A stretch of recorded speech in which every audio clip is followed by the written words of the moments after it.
Less than 24 hours, Georgians will be under a shelter-in-place order. McDonald, though, said he did not know the man was handcuffed and was trying to use his foot to pin him to the ground so he could be handcuffed. If your friends, neighbors, or local organizations are not complying, report them to us.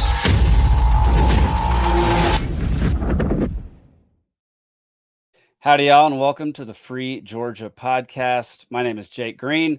Thank you so much for joining us today. If you find this podcast interesting, if you want to learn more about anything we talk about today, if you want to learn more about the Libertarian Party of Georgia, please go visit lpgeorgia.com. We have tons of resources on there. We have all the information you could possibly want. We have a whole team of people that are willing and able to answer your questions. So yeah, go to lpgeorgia.com. You can also follow us on Rumble, Instagram, Facebook, Odyssey, basically anywhere you can listen to a podcast or watch a video. So make sure you go do that. Today I have a guest, Mr. Aaron Bowman. Aaron, welcome to the show. Hey, how are you? Thanks for having me on. I appreciate it. Absolutely. Thanks for joining. Yeah. So for those who don't know who you are, can you just give a brief intro to what you do? Yeah, so obviously my name is Aaron Bowman. I have a pretty diverse background, I guess you could say. A lot of years. I retired from the Air Force in 2016. I've had just about 19 years in law enforcement, and within the last 4 years now, I've really gotten into just being more self-governing, more self-custody, not necessarily living outside of everything that we have currently, but just being more aware of myself and how I want to be governed. So that kind of, with the pandemic that came on, kind of led me down the road of how can I do things without the tyrannical overreach of the government coming down on me. And that led me down the path of unincorporated associations, or the really sexy term of private membership associations. So after doing a bunch of reading and studying and court opinions and legalese and just really diving into it, we set up a PMA here out in Connecticut, and we've been going strong for 2.5 years now, I think is what it's been.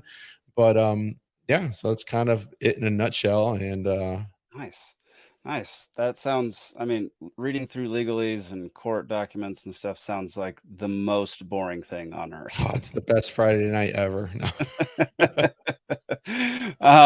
So was it like the pandemic and the lockdowns and everything that sparked this interest, or were you already leaning that direction beforehand? Well, I've always been into like our history as a country and how the founding fathers wanted certain things and how they wrote it. And we've really done a great job of destroying everything they've done for us. And, obviously up until the pandemic, they were pretty much, we'll say it, free to do what you want to a certain extent. And when the whole pandemic happened and lockdown started happening, and I was told that I couldn't go see my mother because, I could get her sick, I was like, that's the most ridiculous thing. I've got 5 kids. They go to school. It's like going to a third world country when you go into a school. So they're bringing back all kinds of, runny noses and coughs every day anyways. So I found that very disheartening. And then I started to get involved with Pam Popper stuff with, Make America Free Again, I think is what her thing is. And, I'm in Connecticut, we are the Constitution state. Unfortunately, we've really lost our roots of where we've come from, and we're completely the other end. And so that really had a hard time getting off the ground, but I ended up meeting some other individuals that are actually 2 of my trustees now with Liberty House. And we said, hey, listen, we just need to get together with people. We want to just have this, we called it a freedom festival. We didn't know what else to call it. And we literally threw it together in 2 weeks, and it was smack dab in the middle of the pandemic. And we had local farmers and vendors come in and people that make their own things and sell stuff. And we threw it together in 2 weeks in a warehouse space, and everybody was getting together and giving high fives and hugs and shaking hands. And it wasn't none of that fist bump or elbow garbage. And we were just, being normal, and kids were in the bounce house, and we just had a good time. We were like, all right, there needs to be a way to do this. And to be able to protect ourselves as much as possible. And that's where, we kind of went down the road of the unincorporated associations with the PMAs. And I ended up getting set up with a a guy who on the surface seemed to know a lot. And as things progressed, I left that association or that group just because some of the things I didn't agree with, which was being said. And we ended up starting Liberty House, and we've done everything from preparedness classes to mead making to homeschooling to everything in between. So, it's ours is a little bit different. Our ministry, I guess you could call it, is more of building a community base. And so we have people within our network that we know we can rely on, and we try to do it within a relatively close distance. So should we have to walk, we could get there. And we were kind of set up in the surrounding towns around us. And we have some members that are a little bit further, but it's just one of those things where we get together once a month for some form of Bible study or religious talk. We do the homeschooling.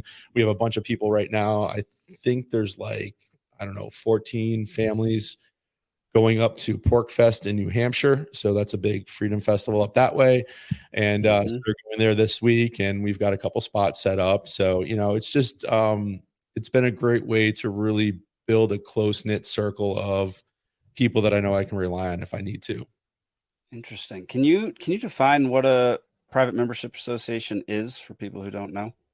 Yeah. So a private membership association is basically, all right, how can I put this? So it's a group of like-minded people coming together for a common cause. So that could be religious, education, it could be survival based, it could be political based. And basically, it's, let's say you have a handful of people that say, hey, listen, I want to learn how to be more self-reliant. You could start an association that people want to join because they want to learn what others are doing within your association to become more self-reliant. Or maybe it's, I want to run for a political office in town, so we're going to form a association to help run for a board of ed or something like that. It doesn't necessarily have to be for necessarily like survival or any type of like community based. It can be for other things. And basically it's protected by the First and 14th Amendment. We have the right of association, the right of freedom of religion, free speech, and that sort of thing. So what we stand on is that we have that right of association. So even if some statute comes out or some ordinance from a governor comes out and says, hey, you can't meet more than 4 people together unless you're family members, or kind of craziness like that, like during the pandemic rather, you can say, no, we have our right of association. You can't infringe on that. So I found that to be very important, especially with my family. There's 7 of us. So, we all live together under one roof, and we wanted to go out to a restaurant. We had to sit at 2 separate tables. Like, it was just crazy because they're like, oh, there's no more than, 4 at a table. I was like, yeah, but there's 7 of us, and I'm not splitting up the kids.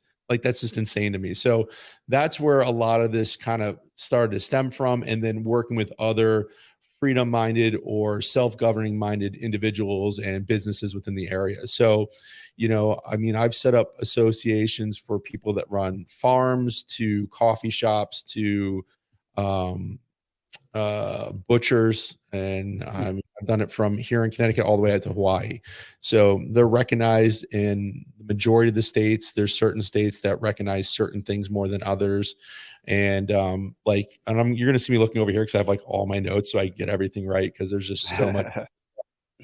There's something that was passed, I believe it was in 96, and it's the Uniform Unincorporated Nonprofit Association Act. And there's I think 35 or 40 states that recognize that. And that really just kind of, if you have a nonprofit entity set up, it really just kind of lays out the framework of how each state's gonna view them, because it's so different from state to state. And I think that was one of the biggest things when I got into this, is I was told that, oh, it's the same in every state. You can do whatever you want. And you can, as long as you're not causing a clear and present danger, you can do anything. And I'm like, it doesn't kind of seem right to me, because we do have laws in place for the general public and the general welfare of our communities. So the more I dug into it, I was like, okay, that's really not the case. It depends on each state you're in. So like some states will look at an unincorporated association or a private membership association as a legal entity, which can sue and be sued. And other states, they don't. And the legal aspect would fall on, or the liability aspect rather, would fall on the trustees or board of directors, whatever you'd like to call yourself, the people that kind of run the association. Interesting. So is a PMA like basically organized around a single idea or a single interest? Usually, you could have it under a couple different interests, but the way I explain it to people is like, let's say you want to have a community garden and everybody wants to join the association to learn how to garden, to be more self-reliant, and to partake in all the bounty that that garden provides. You can have an association set up for that.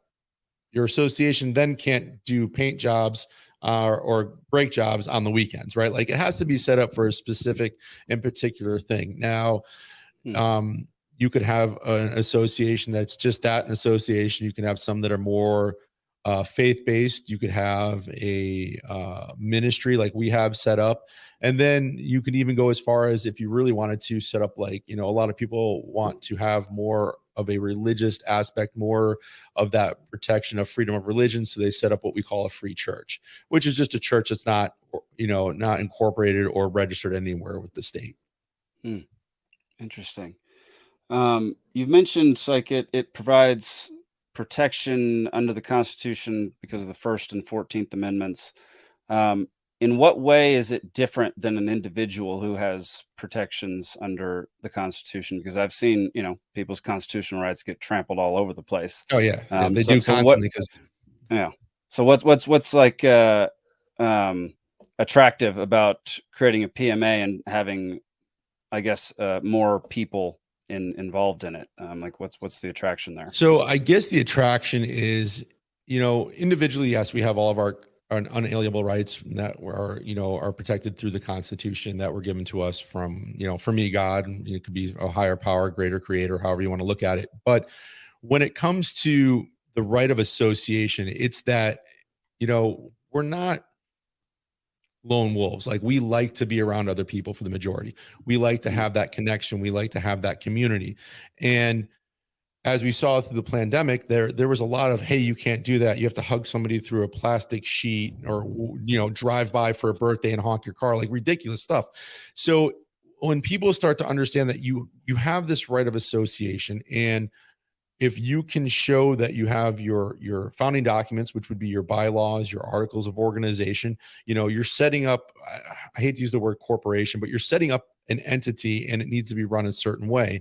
And that gives you your standing when you're tried in court. So you can look at different court cases that back the right of association, and you can say, no, I don't care what you say. I'm meeting with my members, and two of the key words are, you're not open for public accommodation. You have exclusivity to who your members are.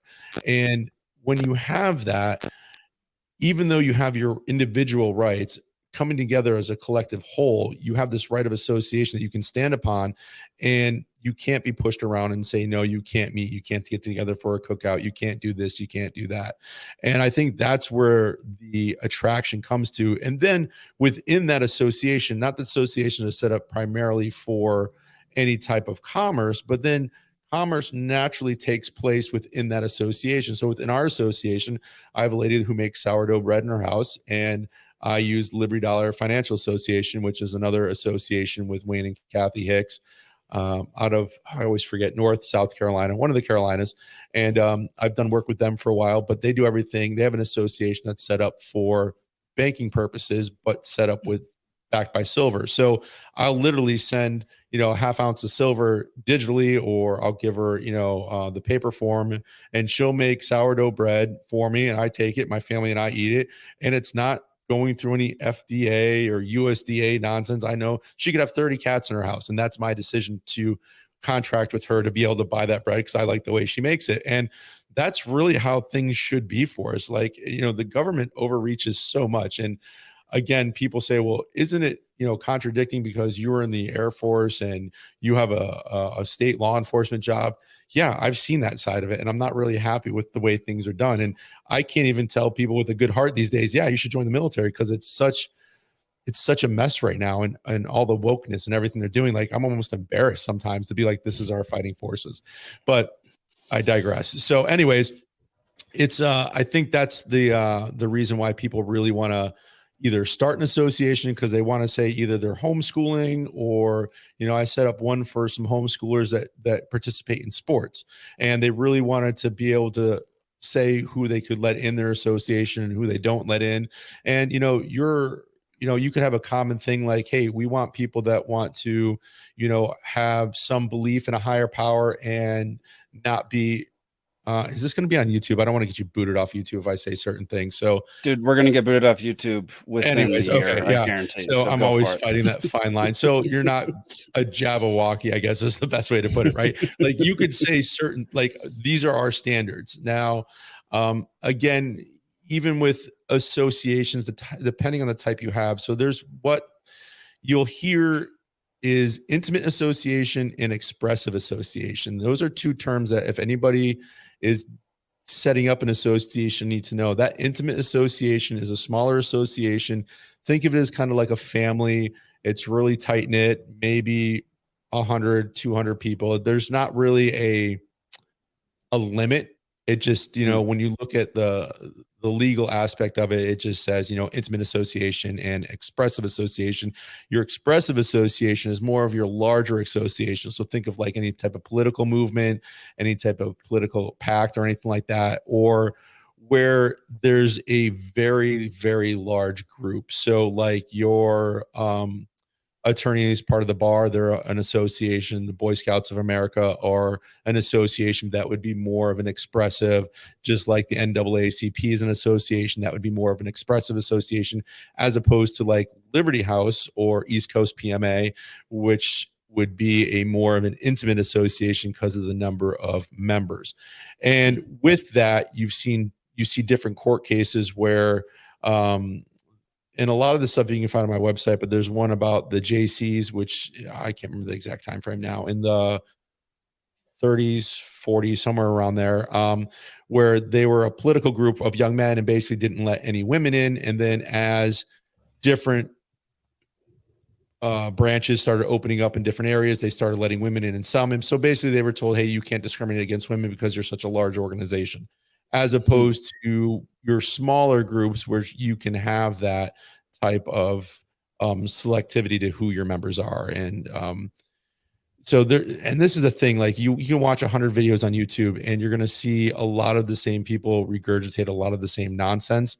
And you're going to see them tell you, you can do whatever you want. You can do this, you can do that. And that's really not the case. So it's really important, as your viewers are watching, whoever they work with, if they decide they want to get an association, to really make sure you're talking to somebody that actually knows what they're doing and they're not just regurgitating something that somebody else put out there. There's a few videos that I have done, and then there's a group of ladies that I work with.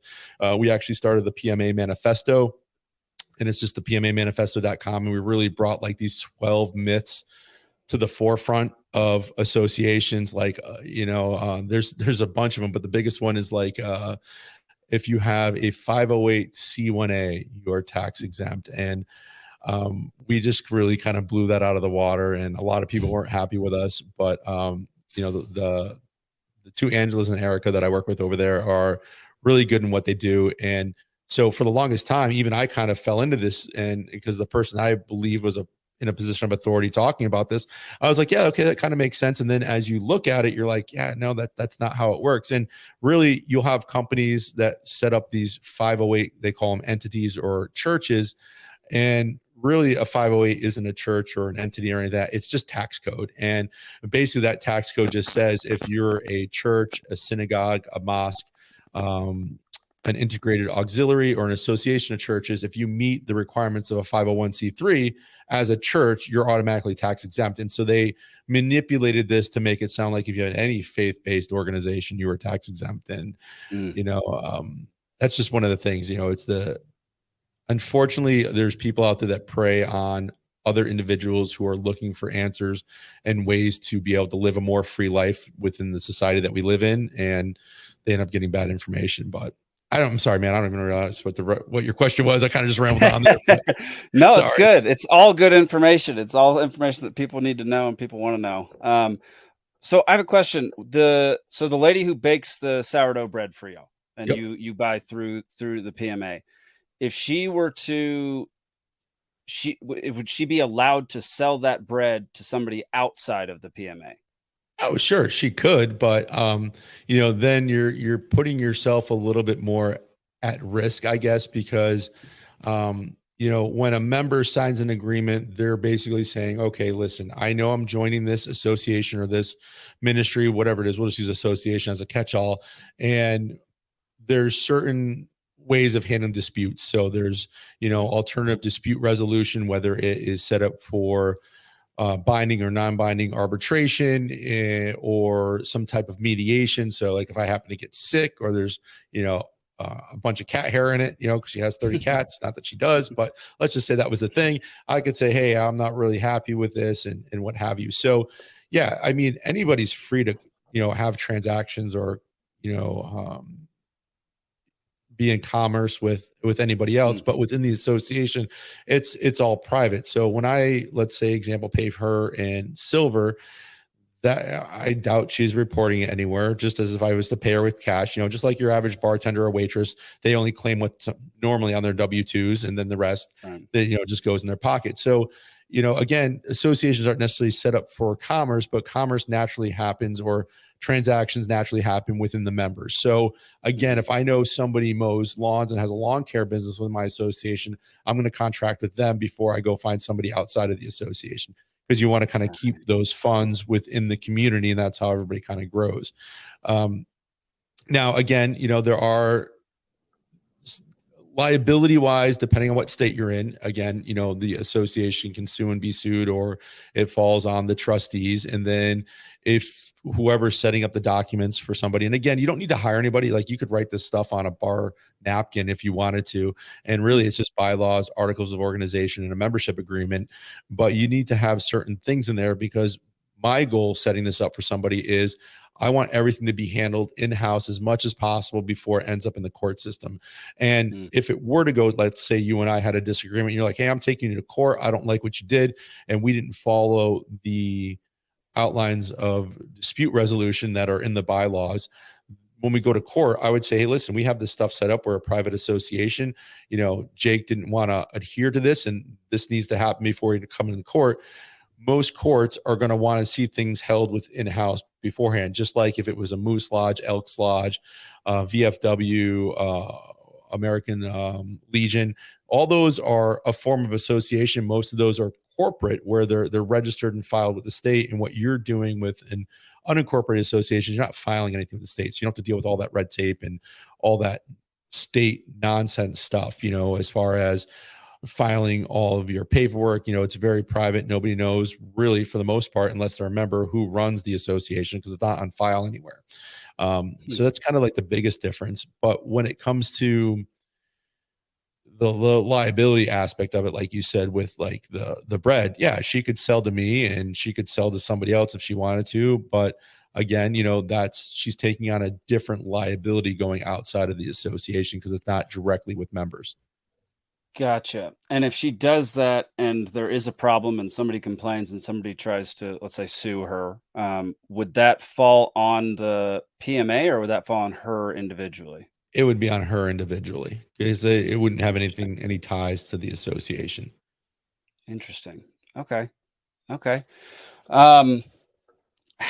the internal politics like inside one of these associations? Like, you mentioned like there's no one on file or no one in charge that's on file anywhere. Like how does it get set up? And like for the Libertarian Party, I know it takes us forever to change bylaws and add punctuation and things like that at conventions. Like what kind of internal politics happens within PMA? So this is I think this is what's really attractive about it, is the fact that, one, nothing is registered with the state, right? So you could sign up for a 7-day free trial to Westlaw, and you can actually get, they have actual, I don't want to call it templates, but an outline of what sections should be in an association. So you'll have your bylaws, you have your articles of organization, you have your membership agreement. And basically there's certain sections throughout that says what your mission statement is, what your objective is, what qualifies as a member, the member selection process, any type of dispute resolution, how finances are being handled. And then normally there's other committees set up within the association. So you have your founders. So they could, some people like to be called board of directors. Some people like to be called trustees. So you could have your founding trustee and 2 co-trustees, your board of director, 2 co-board of directors. I like to see at least 3 to 4 that kind of oversee the association, because I set everything up on a 2/3 vote, just like anything else within our political system. So normally, the trustees are the ones with the voting access or power. Sometimes, and again, this is what's great about associations, you could say, hey, listen, I want it to be open up to all the members. And you can change that within your bylaws and record it in the minutes of your meeting. So you'll have your treasurer, you'll have a secretary set up, just like any other type of association or business. And you can set up your meetings either monthly, quarterly, annually, however you want. And that's the great part of this. You decide as the trustees, the founders putting this together, how and when you want to meet. And then within that, like for us, we have an advisory board, and our advisory board is made up of our most active members. So it takes a little bit of the, I don't want to call it responsibility, but pressure off of the trustees. So, the 3 of us might have other things going on and we can't set up our fall festival. So we'll have, a couple of the, advisory board members say, hey, we're going to take this on, or we're going to do a screening of that. I can't think of that movie that just came out, The Real Dr. Fauci. You could have, a screening set up at the local movie theater, and somebody within that advisory board is going to take on that aspect. So your trustees aren't getting bogged down with everything. And then everything's recorded in your monthly minutes. It's sent out to the members so they can review it, just like any type of other association or a group of individuals. And then if, like, say we want to change something. So originally we had 4 trustees. 1 trustee got really busy, had a lot of stuff going on. So he asked to be removed. And we said, sure, no problem. So, we called our meeting to order. We covered all the old business. New business was, this one member as a trustee wanted to be removed. We brought it up. We voted on it. It was unanimous, because obviously we don't want to keep somebody there if they don't have the time or energy. So we said, hey, no problem. We'll remove you. We left that seat open, and we sometimes rotate other members through so they can kind of see how the other side of things work and the back end of it. And then that's pretty much it. Dispute resolution wise, we haven't really had any disputes to come up. There's other associations that I didn't necessarily set up, but people have reached out to me and said, hey, listen, we have one trustee that's not acting in the best way for the association. They have opposing views. They're being very toxic. I said, all right, so just get together and vote it out. And if you want, bring in all the other members. Again, it's your association. Run it how you want. There's nobody that's telling you anything. And, I think that's one of the big aspects that people like about it, outside the fact you don't have to file anything with the state. Usually the only time anybody sees your bylaws, your articles of organization or your membership agreement is, one, if you're being challenged by the state. And we see that a lot with more of the associations that are set up for education. Or if you're going to get a checking and savings account for the association. And unfortunately, as much as I hate to say it, Bank of America is really good when it comes to associations, unincorporated associations. I wish it was more of the local credit unions, but we've seen a better response with Bank of America. But like for ourselves, we do stuff through Libertarian and we use crypto. So that way there, it's a little bit more private as far as transactions and that sort of thing. Interesting. Man, these seem very cool, and something that I definitely didn't know about until Elizabeth told me who you were and what you did. And so it's crazy because they've been around for so long. Like, it's not like it's something new. Like, I mean, and again, certain things get bad raps. Like, yes, you can find information in court cases. You can go to Google Scholar and look up court cases of unincorporated associations or PMAs. Something else I also like is in unincorporated business trust, which came out of Massachusetts in like the 1700s.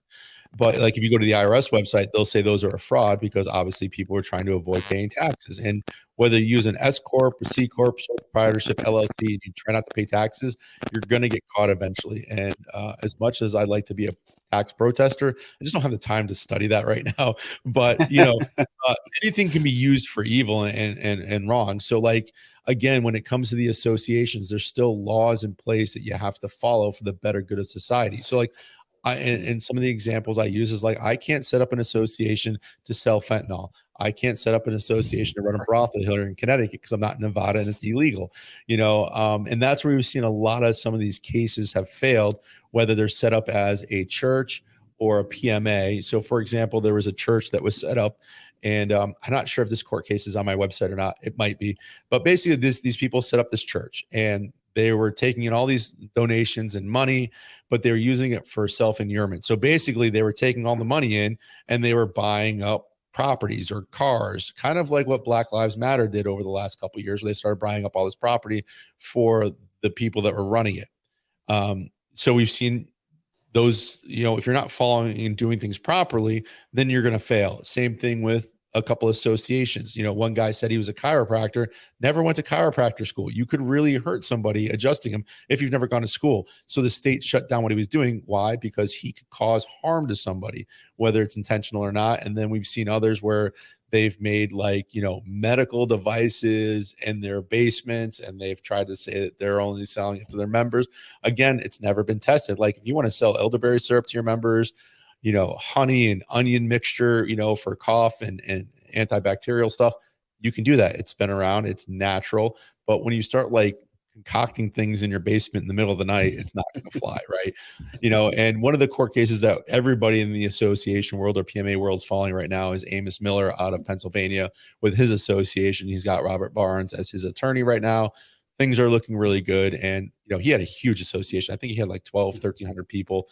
And, he was selling, his products across state lines and stuff like that. And that's where the USDA came in and said, you can't do that, even though they're only supposed to be checking labels and making sure what's on the labels is factual. But, hopefully his pans out and he wins. It looks like it's going that way. I haven't heard any updates within the last 4 months, but again, once that pans out, if anybody who's watching, check out Amos Miller.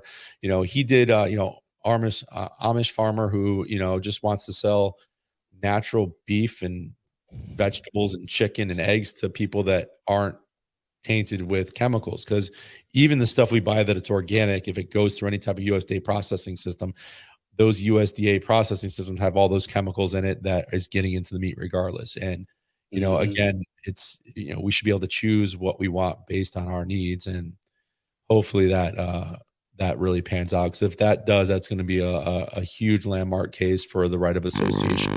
Which is great. Nice. That was my next question is if you have members that are in separate states or you do business across state lines, you said different states treat PMAs differently. So how does that work within a private membership association? I mean, for me, it would work based out of the state you're in, but I haven't had, I have members that are part of East Coast PMA from here in Connecticut all the way out to Hawaii, and I consult with them for setting up their associations. I haven't met anybody outside of Amos Miller who's sold across state lines for, livestock products. So I really don't know how to answer that question because I haven't had a dog in that fight yet. Thank God.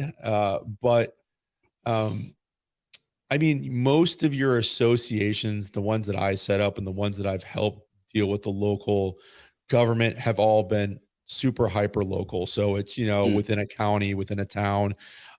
Sometimes it might be I've set up a couple out in Oregon and Washington State where they had, good parcels of land where they've done hunting. So people come out and they hunt, and they also do butchery. So somebody might go out with them to get a moose, and then they butcher it for them, and they take it back with them. And so, yeah, that person's coming from a different state, but while they're in that state, they're a part of that association. It's not really a big deal. But with what Amos Miller is doing, I haven't run into anybody or helped anybody that has had to deal with that level of, across state lines with such large stuff. Because again, most of your associations are set up, they are that hyper local within that local town or county, or maybe a span of 2 or 3 counties, but they're usually all within the same state. Gotcha.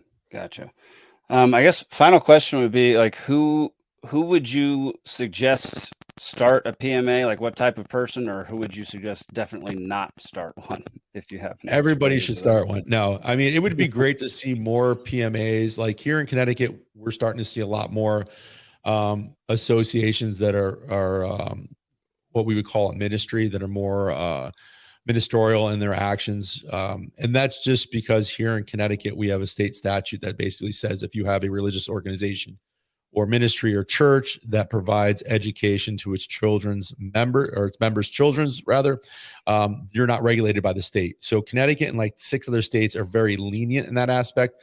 There are other states like Hawaii, Indiana, where I'm helping some ladies right now, where it's a little bit more of a challenge. There's more hoops to jump into. Like Indiana is really weird.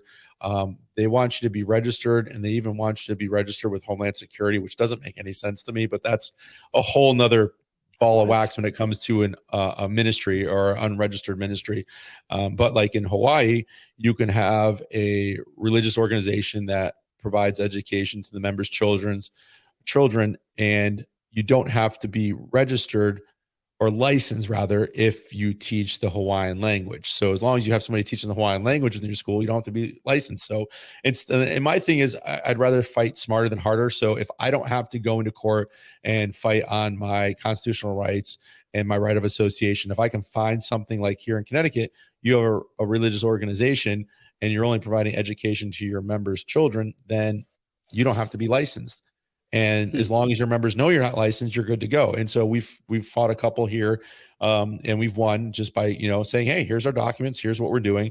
And so like the lady in Hawaii, they're still pushing because Hawaii is Hawaii. And, I said, hey, you're going to fight based on this. And you have somebody teaching the Hawaiian language. So, they're just trying to flex their muscles. So I would think that the people who should have associations are anybody that's looking to come together for a common goal. As long as you can articulate what that goal is, and it's not very vague, it's very precise and defined, that would be great.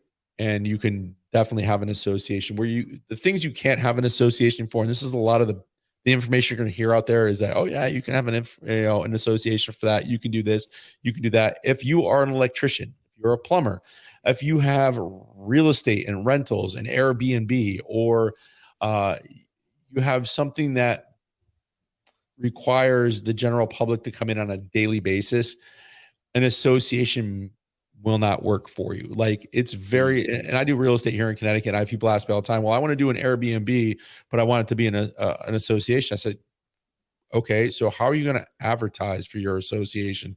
Because you can't be on Airbnb because now that's a public thing. And what you're doing is considered private.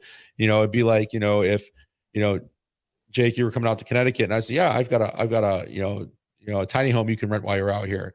That would be a different story because we know each other as opposed to you going online trying to find it. So there are certain aspects where it doesn't work. And I've told many people, I'm like, just have an LLC, just have a sole proprietorship. You're still going to pay less taxes in the end than anybody that's a W-2 employee, but you are going to be under a little bit more scrutiny. And there are things, that people can do where they have LLCs that manage a PMA. So you kind of have the best of both worlds, but that's a whole nother ball of wax and story. But yeah, I mean, if you have a common goal, if you're looking to, I mean, where we really see them is for community-based stuff and religious and education. So if you really want to build a community, you really want to be more self-sufficient, self-governing, more self-reliance, then that's where we see a lot of the associations come in. And, we've done that with Liberty House. I've helped others set stuff up. But again, like I've set up butcher shops, and these individuals have farms, and people either bring their livestock to them to butcher, or they go on site to homesteads to butcher. But the whole purpose of them joining that association is they want to learn how to butcher smaller animals themselves.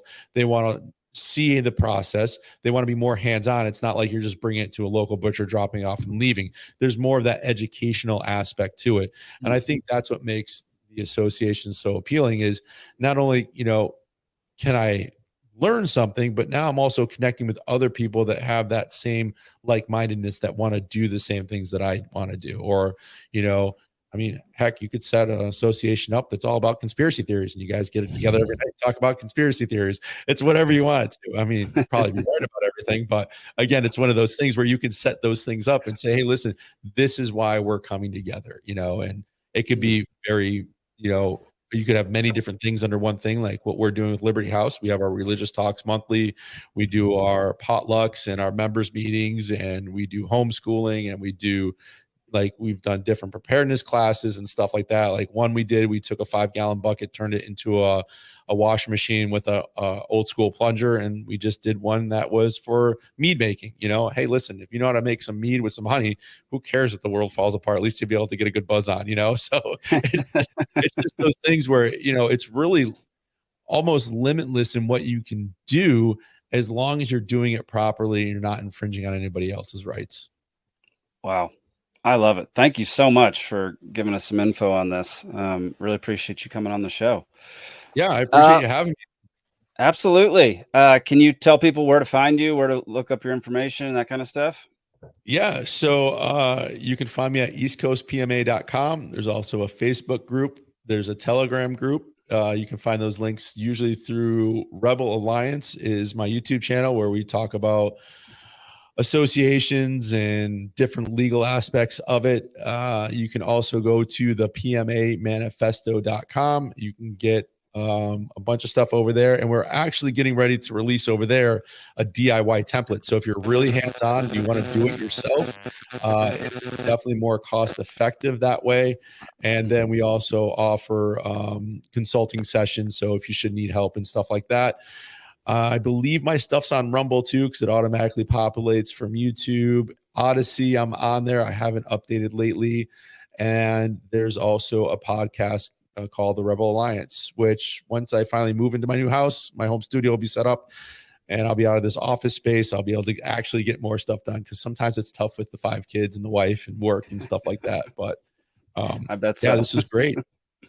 Awesome. Well, Aaron, thank you so much. And anybody out there who's watching or listening, if you found any of this interesting, go visit his websites. Go to lpgeorgia.com to learn more about Libertarian Party of Georgia and how we're implementing freedom and liberty across our state. Yeah, make sure to tune in on Thursday nights for Liberty Libations, 8 p.m. live show for 2 hours, where we get into conspiracy theories and dive into all sorts of stuff. Yeah, that's it. We'll see you next week on the Free Georgia podcast. Thanks, Aaron. Thanks for having me. Absolutely.